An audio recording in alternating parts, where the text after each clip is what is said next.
you're never given a challenge that you do not have the ability to overcome. Whatever the challenge, however bad it looks and feels now, when you're in it, there is always a way out. There is always a way around it. This is episode number 70 of The Inspiring Talk with Huzefa Merchant. Welcome guys to The Inspiring Talk. My name is Vijay Gautam. I'm host for this show. Each week I interview today's most successful and inspiring personalities to help you realize your inner potential.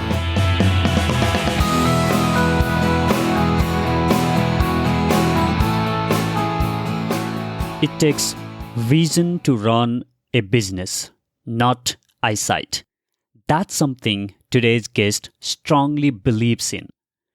Huzefa Merchant is 95% blind because of genetic disorder of the eye called retinitis pigmentosa.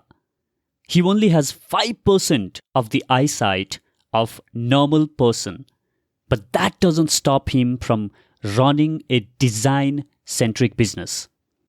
Not only that, Huzefa leads the design team of his company, where his role is to get fresh design ideas and work with teams to get those designs created. In 2010, Huzefa sold his house to build InSync, India's only soft fittings brand that designs and develops standardized soft fitting components for retail shops. To make it easier for you, his company creates different design elements including shelves, lightings, and so on of a retail shop, such as a clothing outlet. Asia Retail Congress conferred him as one of the top 100 most influential retail minds in India in 2018 and 2019 consecutively. He was also awarded as the Young Achievers title at the Golden Globe Tigers in 2018. Huzefa has 20 design, copyrights, and patents to his name. On this episode, we talk about how Huzefa's life was growing up, how he designs while his eyesight is limited to 5%, building his company, navigating through your challenges, and a lot more. Before we get into this episode, I would really appreciate if you could take a screenshot and share it on your Instagram story. And when you do that, don't forget to tag me at Vijay Speaks. Now, enjoy the conversation. I'm sitting here with Huzefa today. Huzefa, welcome to the show. Thank you very much. So Huzefa, how is it going for you? Oh, it's been fantastic. Thank you so much for having me here at your office, and I really loved, the vibe of your office and the design aspects and everything. You have beautifully created, which we are going to talk, more about in a while because that's the business that you are in. We were introduced by our mutual friend, and when she shared about your story, I find it very fascinating and inspiring at the same time, the kind of things that you have done in your life. But I want to go back to the early phase of your life and talk a bit about your childhood. So are you a Gujarati?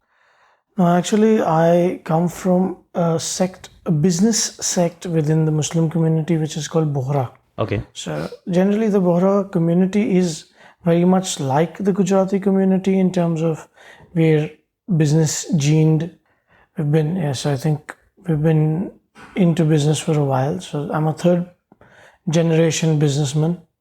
My grandfather had a business where he dealt in spices and masalas, from which my father then got into a hardware business, which evolved into the shop fitting business that we are in now. Okay, so how was your childhood like? Where did you grow up? So I grew up in Bombay, and I say Bombay because when I was a child, it was Bombay. It's now Mumbai.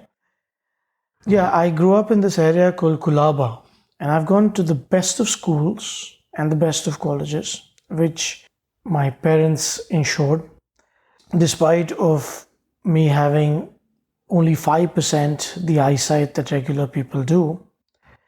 I have done my schooling in a regular school and regular college. In fact, I'm the first integrated education student, something that my parents fought very hard for, along with NAB, and got me into a school called GD Somani, which is at Cuff Parade, which is one of the premium educational institutes when you're doing SSC studies, which I did. Being blind, having less vision was definitely challenging while growing up, but also I think set the foundation for who I am today.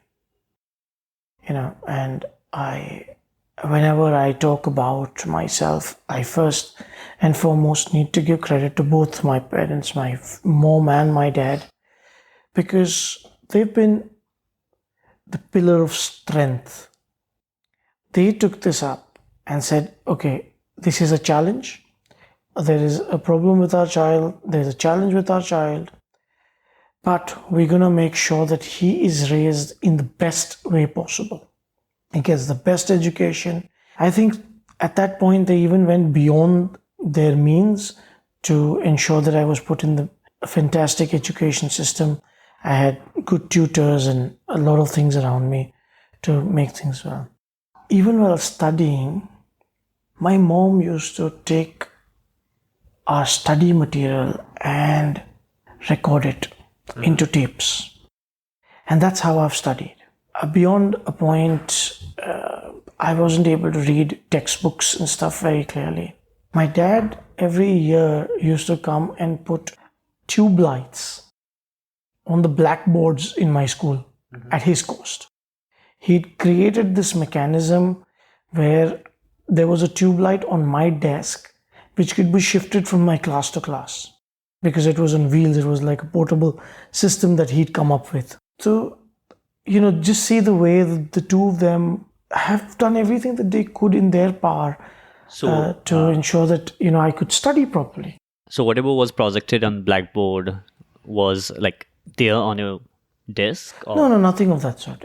At that point, when I was in school, I could see a little better. So there were tube lights put on the blackboards so that the blackboard generally wouldn't have enough light. True. But the blackboards in my class were very well lit. Everyone could see the blackboards better. I mean, including myself, because I used to sit very close to the board. Then it just got very difficult to catch up when, the classes went up and the syllabuses became wider. True. And that's when a lot of my friends pitched in. There were people who used to dictate to me what's on the blackboard and I used to write in my book. And then my mom had to decipher what I've written and then probably put that on tape and things like that. So education was challenging, but fun as well. I mean, it was something different. But in school, it was a difficult life from a perspective. Children can be very, very cruel at times. I mean, more than generally how people are. So when they see something that they can catch on to, they do. In school, I was bullied for a good part. When I then decided that, the way to gain popularity, I realized was if you're physically strong and you're a sports person, or if you've achieved something, or people rely on you or look up to you for something. I realized that my strength at that point was that I was a very strong person. I was a very strong kid. And I got the opportunity to get into sports. And I became one of the top sportsmen in my school. I would be always among the top 3 athletes when it came to running. I was always among the top 2 swimmers in my school. Wow. So that worked in my favor. And obviously, when you train, you also physically get fitter. You look better. True. By the time I reached the 10th grade, I had a 6-pack physique. So that really helped getting into college. So maybe people listening to this might not be aware of the condition that you are on. And as you mentioned, like you had earlier, maybe 10 to 15% of your eyesight. So that's how you were born, right? So it's a condition called retinitis pigmentosa. where the retina in your eye, which is actually what transmits the images which your eyes see to your brain, my retina doesn't get enough blood supply, and hence I have probably 95% of the cells either dead or dormant, and dormant means sleeping. So only 5% of things I can see. But now that being said, I can see everything, but I need a lot of light, and I can see 5 feet from myself. I wouldn't be able to make out something beyond 10 feet. I think it would just not register. So your light registers, shadows register, but not faces, or not, I wouldn't be able to decipher or read things. So that's what my condition is. So, And go ahead. Yeah, go ahead. So retinitis pigmentosa also is accompanied with night blindness. So at night, because there is no light, it's almost a blind situation. Okay. So earlier you said like being bullied in the college, in the school, and also finding it very, very difficult to study. So do you remember any instances of you as a kid where you were a bit frustrated or feeling like, hey, is there a way I can make a way out of this, or thought of giving up studies and following something else? So I'll tell you what happened was that I was not a bad student, ever. I had trouble only in two major subjects. One was Marathi and one was maths. Now, I would probably, in my sciences and my languages, other than that, I would get really, really great scores.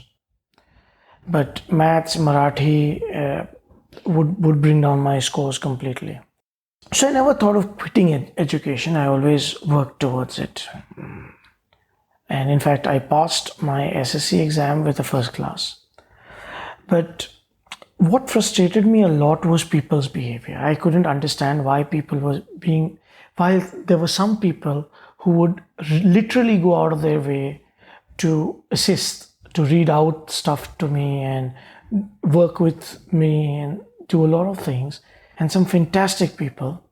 There were others who would want to take advantage, of me. In fact, I remember this particular class trip that we took. My parents, so there was an overnight trip. It was a 3-4 day trip. And my parents thought that handing me money would be a little dangerous, both for myself and maybe the chances of me not being able to handle it and losing money. So we had some family friends. So in my school, who was a common friend of mine, and then the parents were friends with my parents. So they decided to hand over money to that kid to assist me. And he felt that I wouldn't be able to see, so I wouldn't be able to add up, and wanted to take advantage of that fact and read out the wrong price labels on a product. I ended up thinking that I'm paying 100 rupees for something which I would be paying, say, 60 rupees for, or 50 rupees for. This is very early in my schooling. I think it must be in the 3rd or 4th grade. But that left an indelible mark when I got home and my parents realized that this has happened, and they told me what has happened. It left an indelible mark where I said, no, I have to know what's happening. I need to be aware of my situation. I need to be aware of what are the sort of pricing of certain items is, or be able to judge what something is going to cost, and be able to judge people from who can be trusted and who cannot. And very early in my life, it started seeping in. That's why I say that it was all these incidents become the base for who you become. Now, either you can break, and, in most of my talks, I'll always tell people, and I'll start with my talk with, you can start your day or start dealing with the problem with saying, मैं क्या कर सकता हूँ? ये हो गया तो I have no control over it. मैं क्या कर सकता हूँ? Or you can look in the mirror and say, मैं क्या कर सकता हूँ? What can I do to change the situation? And the difference between the attitude between these two statements is actually the difference between success and failure. Difference between you becoming something, you living a life in obscurity. Because if you're going to give up, who's going to hold you up or hold your hand? Who's going to do it? if you don't believe in yourself, why do you expect people to believe in you?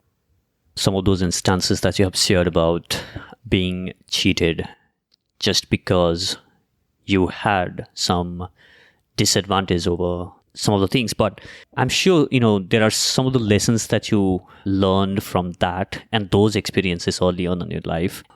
One thing that I want to ask you is, especially when somebody is born with some of those challenges, it takes a while for some people to accept that they have some challenges and then start figuring out like what are my strengths, and then let me focus on a strength.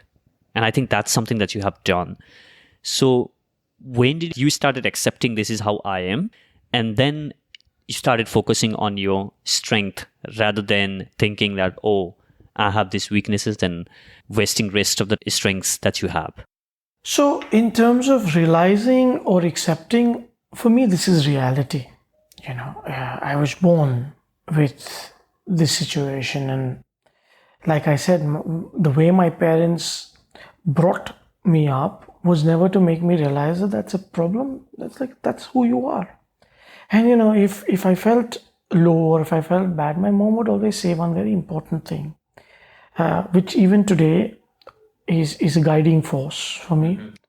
And she'd say, you're never given a challenge that you do not have the capability to deal with, because your Lord is kind, and you just need to look inside yourself to find the answers and the strength to overcome whatever comes your way. And this was the guiding force that helped my parents deal with the situation. It helps me deal with the situation perfectly well.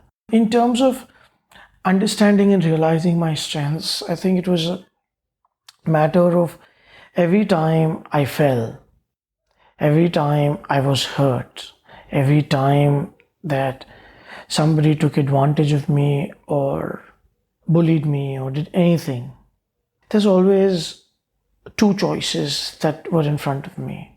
Either step down or step up. I could step down, give up, and get bullied and remain bullied, or I could step up and do something about it. Either become physically strong so that I can step up to that, or keep getting beaten up or keep getting bullied. Start getting witty, being able to answer back to people that are trying to show you down, or keep listening to the world. The choices at that point were very clear. I mean, I don't know why. Maybe I was born with it, or I just have some fantastic parents. Again, my parents are very pragmatic. They're very practical people. So the whole environment at home is sort of that way, where if there's a problem, you talk about it, you think about it, you try to come out of it. So that's something as a culture is ingrained into me. So I wouldn't ever go back with a challenge. I know today that my mom would probably cry in silence every time I told her something that happened in school. But at that point, when she's talking to me, she was a pillar of strength. She'd say, yes, okay, so this happened. Now what are you going to do about it? So that's the approach that she taught to me. But obviously she's a mother, and trust me, my mom has one of the softest hearts. I mean, you can find. So I know that she would go cry in silence. I'll tell you an interesting, very, very interesting story. As a kid, I used to love cycling. And this is the point where I could see a lot more than I can see today. But I could cycle, right? And I could cycle very well. Amongst our friends, I was probably the fastest cyclist. And we used to have this thing where we used to take these turns, where your knee would almost scrape the ground. I was one of the better stunt people also. The thing is that as kids, you're told cycle in your lane or cycle in your space, but you're never going to do that. So we used to go out on the main road and cycle. I used to stay in Colaba, and the gateway of India is very close to home. I mean, within 3-4 kilometers. And as kids, we used to go and cycle there because the stretch is so beautiful, so long. And I found out later that my parents used to actually follow me, but from a distance. They never let me know that I was being followed.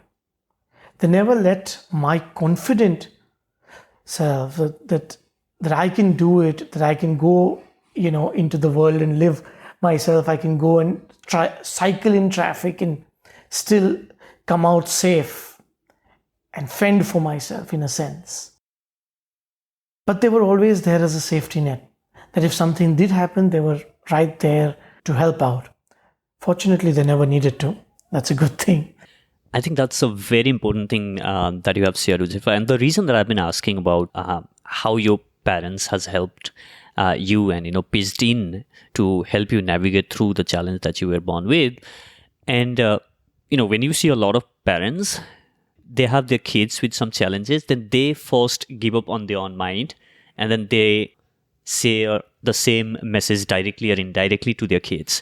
But what your parents have done is something which is very rare to see, and I think that has shaped you a lot in some of the things that you have or believe about yourself, and having that self-confidence and believing in yourself. So now, coming to your profession today, and the kind of work that you do today involves a lot of design elements. Correct. The business that you are in is designing up the stuff. Right. And then you can't see. How does this works? Very interesting question, Bijay. So, to run a business, you don't need eyesight. You need vision. And that I have. I know my business. I know inside out of what I have to do. I know where the company needs to go. And I know the key aspects of business, what matters. When it comes to designing today, I am part of my design team. In fact, I head the design team. And I'm responsible for bringing in new shop fitting ideas. I'm responsible for the research and development of next generation products in retail fit outs and retail shop fittings. How do I do that? So research is obviously done on my computer, my web, and there's a lot of technology that helps today, especially computer aided technologies where I can zoom in and see the parts very closely, even 3D printing technology where I can actually feel the parts. It is obviously a very, very big help. But the challenge was, how do I explain what's in my mind to the designers? My sketches obviously are not the best, but I use the help of sketching a little. But the best part of my team is that I verbally explain designs to them. And they understand that, and they are able to convert that into drawings, which then I would look at approving. We've got a fantastic team, of engineers and product designers and so on and so forth. And now they're used to explaining design to me verbally and taking verbal inputs. And I've developed a way of training people to understand that, and trained myself to be able to explain every detail as crisply and precisely as possible. The interesting thing about our business, especially what we are doing and what we are developing, some of our tolerances are within 0.2 millimeters, and we're able to design with verbal inputs with 0.2 millimeter tolerances. So it's as simple as this. When you want to do something, you'll always find a way to do it. When you really want to achieve something, means just pop up, ways just make themselves. It's like the parting of the sea. God supports those who support themselves, isn't it a saying? So I think that's pretty true. First, you need to support yourself. You need to figure out what your strength is. I figured out communication is my strength. So I built my method around communication. I realized that understanding people and understanding problems and coming up with solutions for them is my strength, and I built my business around it. That's a very powerful message there for people listening out there and who are possibly having a challenges which are way too smaller than yours and limiting themselves to go and achieve on something that they want in their life. I'll get, into that in a bit, but I would like to share with my audience that I'm right now sitting at Huzefa's office, and you gave me this studio tour, and I never felt that you couldn't see because you were explaining those smaller bits and pieces on the design just like a normal person would do. So I think that comes from the understanding of the work that you have, and as you mentioned, being involved on the designing aspect and the vision that you have for what you are building. And you definitely see if you're passionate. So one of my mentors, who's also our COO, okay, and I call him my mentor because he's taught me a lot. We discuss philosophy, we discuss work, we discuss a lot of things. He's a very intelligent man. So when we were discussing strategy for people and how we want to manage things, one of the things that came up was your best employee is going to be 80% as efficient as you, 80% as passionate as you. And if you can find that kind of an employee, you already won your battle. Most of us might not find that kind of employee. So if you want your employees to be passionate at say 100%, you need to be passionate at 100x2 or x3. Your passion, your dedication, your drive, your determination inspires the people under you. So as an entrepreneur, yes, you need to do a lot of things on the back end. You need to take a lot of strategic decisions, data-driven decisions, sit behind a seat and do a lot of work. But you're also the general. And the best generals, whether it be Alexander, whether it be India's Tipu Sultan or Shivaji,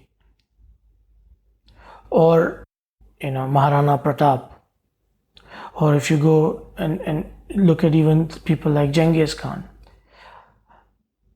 you will see that they're in the field, they're in the front. Theirs is the first horse that leaves onto the battlefield. And that's what you gotta be. Don't get me wrong. I have delegated everything that has to be delegated, but I have not delegated responsibility. If things go wrong, people are supposed to follow a process. But if things go wrong beyond that, the responsibility is borne by me, whether it be with the other directors or whatever it is. If sales are low, my responsibility. If an order has gone out of the factory wrong, even if I have not even stepped on the shop floor to see that order, it's still my responsibility. And because of that, I would go back, I would give them feedback on what's gone wrong, sit and understand with them what can be done in terms of preventive measures, in terms of corrective measures. If the client is upset, I take it upon myself to call the client, take responsibility for our actions, and assure him that corrective action would be taken. You have got to lead from the front, and you have got to create leaders within your organization who can lead their teams the way you're leading them. It has to be done. And that's the only way you're going to grow. What would be your message to people who might have the challenges like you have, or maybe not physical, maybe they have some other challenges that they are, or the adversities that they are facing in their life? You're never given a challenge that you do not have the ability to overcome. Whatever the challenge, however bad it looks and feels now, when you're in it, there is always a way out. There is always a way around it. I'm the protege of a speaker called Sam Cawthorn. He's an Australian speaker and he lost his arm in a car accident. He has a bad leg and he's from a very humble background. And this accident taught him a philosophy called bounce forward. There's no point bouncing back to a point from where you already declined. You have to bounce forward, bounce beyond that and become a better version of yourself. Every time you fall, aspire not to reach where you were, but reach further. So you won't see falling as that big a problem. Then you look at it as a catapult, right? Can't be afraid of failures. They're a part of you. You cannot be afraid of adversities. You cannot be afraid of challenges. They are as real as your breath. How you deal with those adversities, what you do when you're challenged, defines who you become, defines your success and your failure, defines your legacy. You are never going to run away from your challenges. You can't hide from them. You have got to face them. There is no other option. Running away is not an option. It'll hunt you down someday or another. So face it and you will see that you've moved forward. You've become a better version, a stronger version of yourself.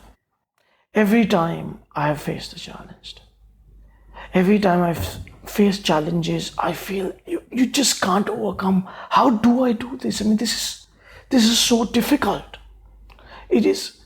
I mean, I have no control over these situations. I'm not even in control. What you're in control of is your actions. And I always try to remember that. I'm in control of my actions. And I need to take decisions towards what kind of actions I'm going to take in what kind of situations. And take your decisions and back yourself with conviction. And do what you think you have to do. Because only you know best how you're going to come out of it, because you know your strengths the best. Focus on your strengths. Focus on what you've got rather than what you don't have. Because even the richest man in the world doesn't have everything.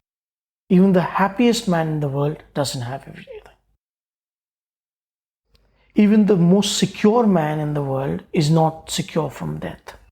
Focus on what you have. That is yours. That is what you control. What you don't have, you don't have. What you can't help, you can't help. Focus on the things that you can help, that you can influence. So, Huzefa, you have already said that you don't need eyesight to run a business. You need a vision for that. You have this long list of accolades, including most innovative retail solution by Times Internet. And you are one of the top 100 retail minds in India consecutively for 2 years. Then you have been awarded with Younger Achiever of the Year by Golden Globe Tiger and so on. On top of that, you also have 20 design copyrights and patents on your name. So what's your vision? If you look at India as a market, India has a lot of aspiring retailers. My vision is to empower the future of retail globally, but I've divided that into two parts. One is empowering Indian retail, empowering the Indian retailer who has the aspiration but might not have access to a lot of technology or might not even have the access to knowledge. So we're creating a platform for such retailers.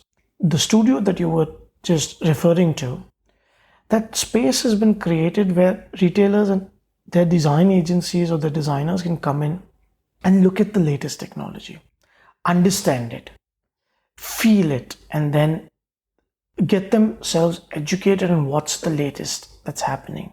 I write a lot of blog posts, do a lot of videos. I make a lot of videos with my products explaining what people can do to improve their retail. See, today, if you look at a lot of news, you'll see internet commerce is doing this and internet commerce is doing that and blah, blah, and blah.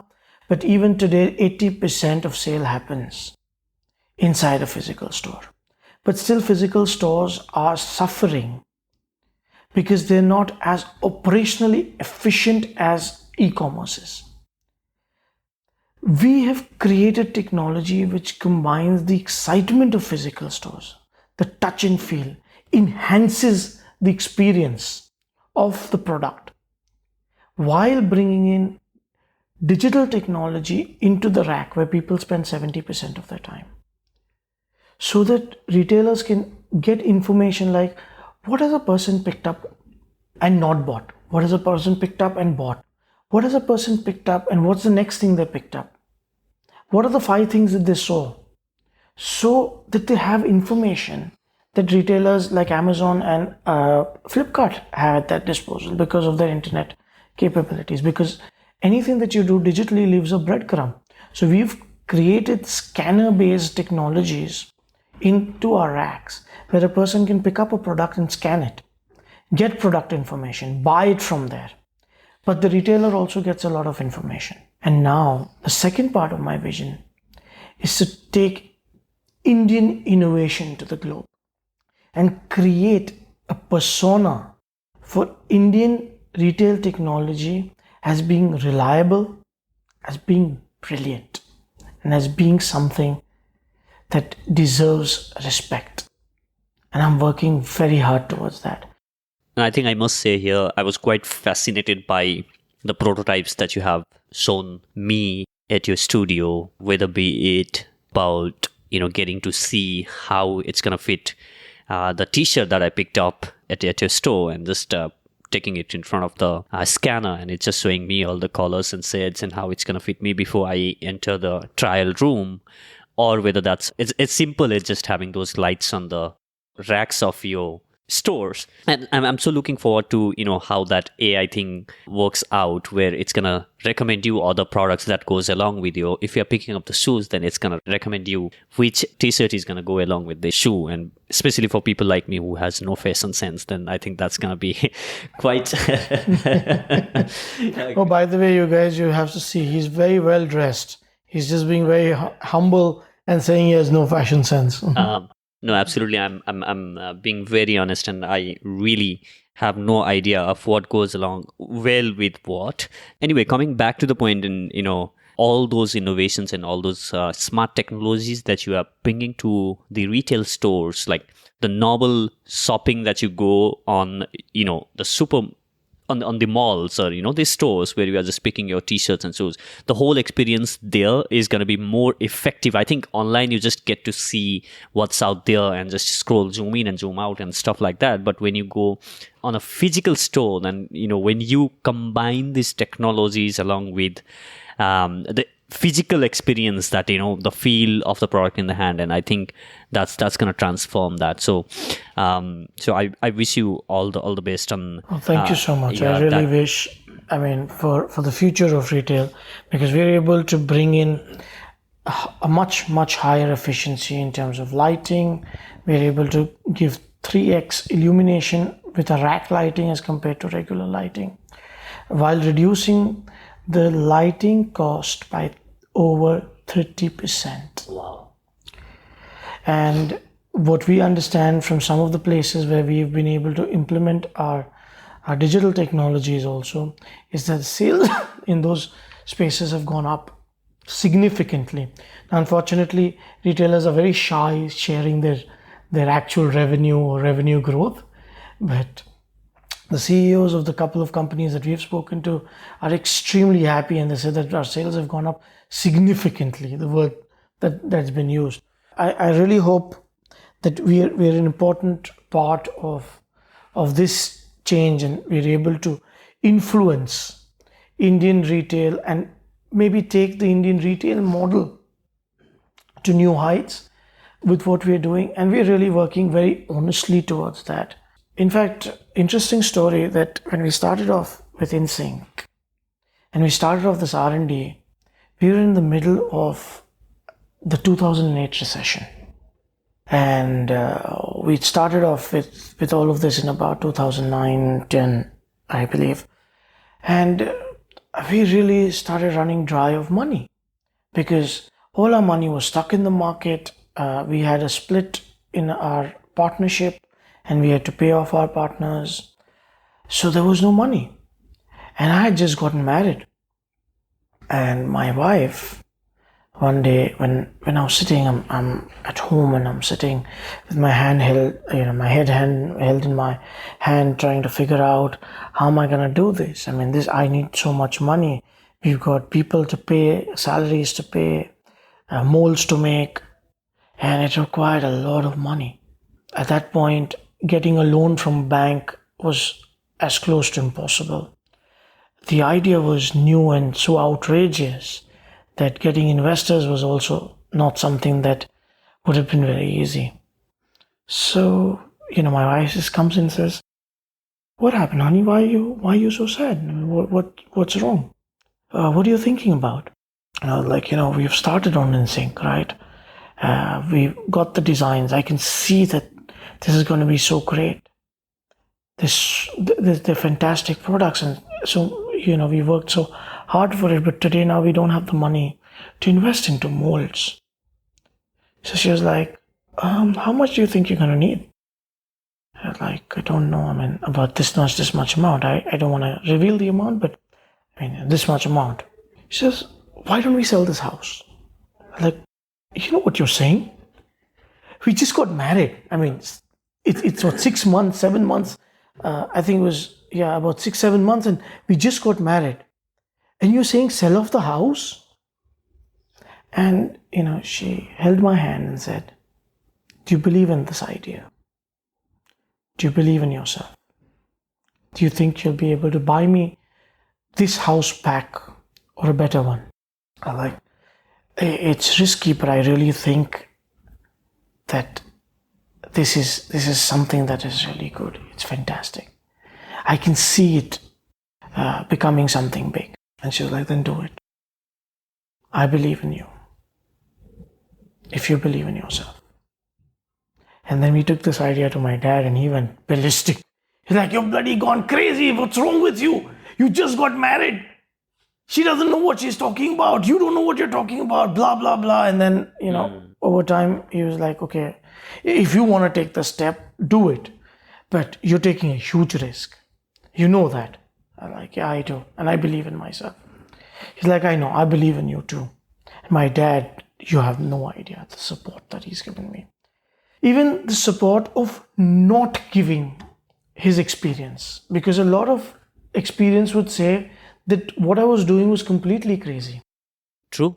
A lot of people told me I was completely crazy. Yeah, I love it when you say the support of not giving his experience. Yeah. So he backed off and said, okay, do what you do. I know that you're going to do well. Just do what you do. Today we are where we are, 10 years down. We started in 2010 and 2019 we're where we are. We've won some accolades. We're doing some of the best identities in the country and now going international.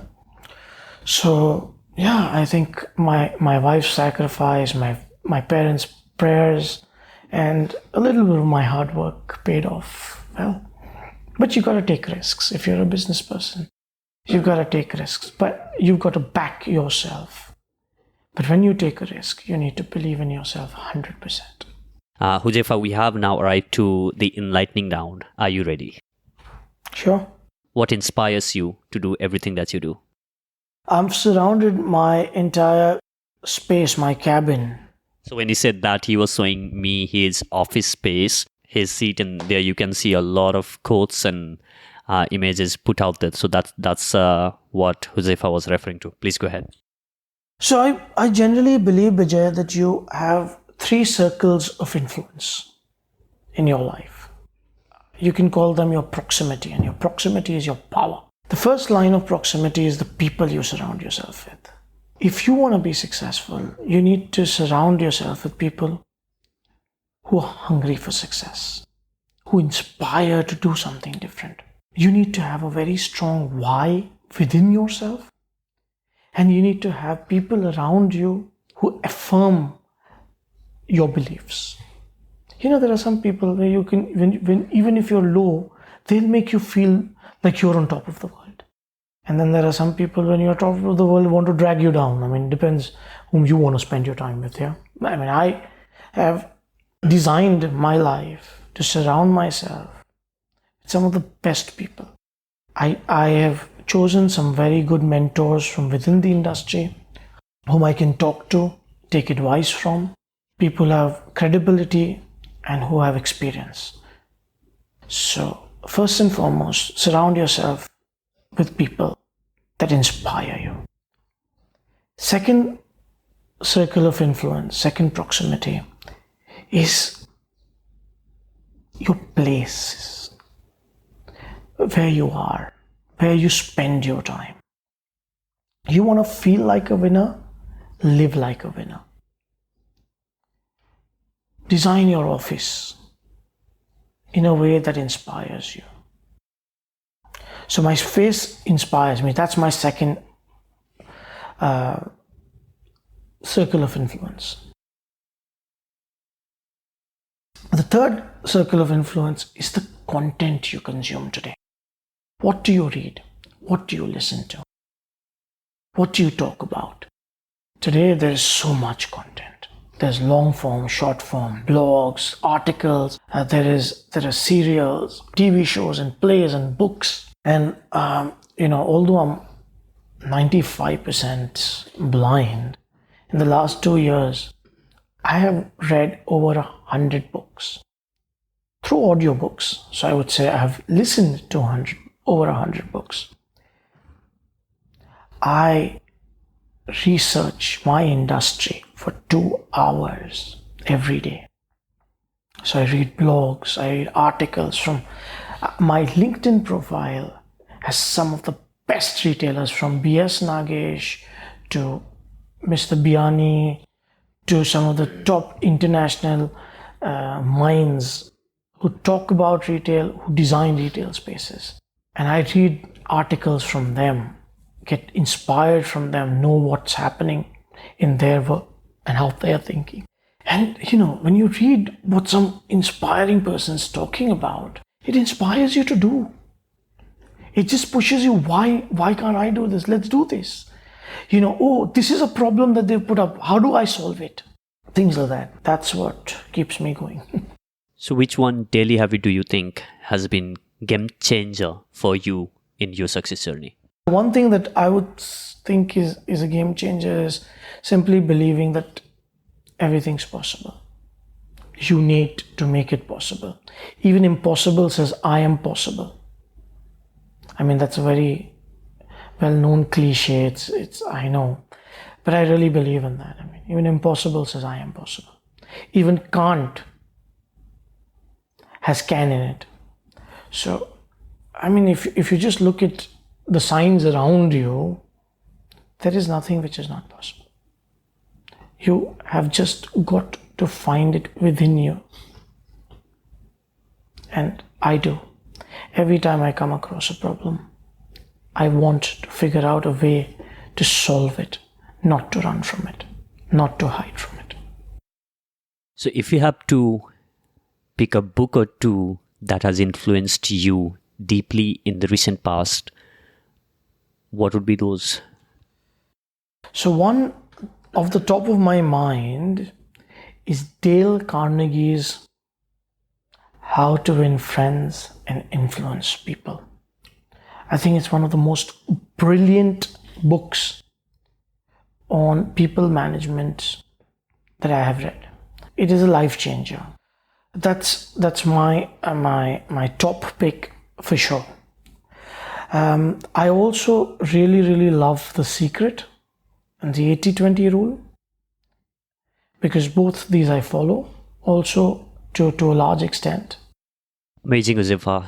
We have come to an end of this interview, but before I ask you the last question, I would like to acknowledge you for everything that you are doing, and your story is very inspiring, and what you have done with your own life, given the challenge that you have, is very inspiring, and I'm sure it's going to touch the lives of as many people as it's going to touch And I hope that a lot of listeners listening to this are being inspired by your story as well.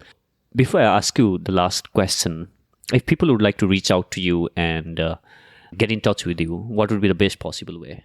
I'm very, very active on LinkedIn. And LinkedIn would be the best way to reach out to me because I check that personally on a daily basis. Super, guys. I'll link that up on the show notes page of this episode. So here's the last question for you. Huzefa, imagine that you are standing on the largest stadium ever built in the history of the world. And there are millions of people. Every single seat of that stadium is occupied. And these people are eagerly and passionately waiting to listen to your message. And you have been given 1 minute of the time to share the most important lesson that you have learned in your life. What would be your message? My message would be very clear. You are never given a challenge which you cannot overcome. The strength is within you. It's just that you have to bring that strength out. Adversity and challenges are a part of your life. They're as real as your breath. And how you deal with it, what you do with it, how you respond to it, defines who you are, defines your success and your failure. You are never given with the challenge that you can deal with. It has been phenomenal having this conversation with you, Huzefa. Thank you so much for being here with me. Thank you, Vijay. Thank you for having me on your podcast. I'm really proud to be part of this brilliant series. And I hope that I've added some value to the listeners and that I'm able to empower a few people through your podcast. I'm very glad that you decided to have me here and very humbled because I know that I share this seat with a lot of important people in Indian history, people who will probably become part of history at some point. So thank you very much, Vijay. Thank you for having me here. Thank you so much for listening to this episode of the Inspiring Talk podcast. You can subscribe to the show wherever you get your podcast from. And while you are at it, I would really appreciate if you could leave your thoughts about this episode or show in general. To end this, as Huzefa said, you gotta face your challenges. You cannot grow while running away from them. My friend, it might seem bleak and dark at the moment, but believe me, if you face it, you are going to rise and shine. Thank you so much for listening. I'll catch you in the next. Now, go out there and do something inspiring.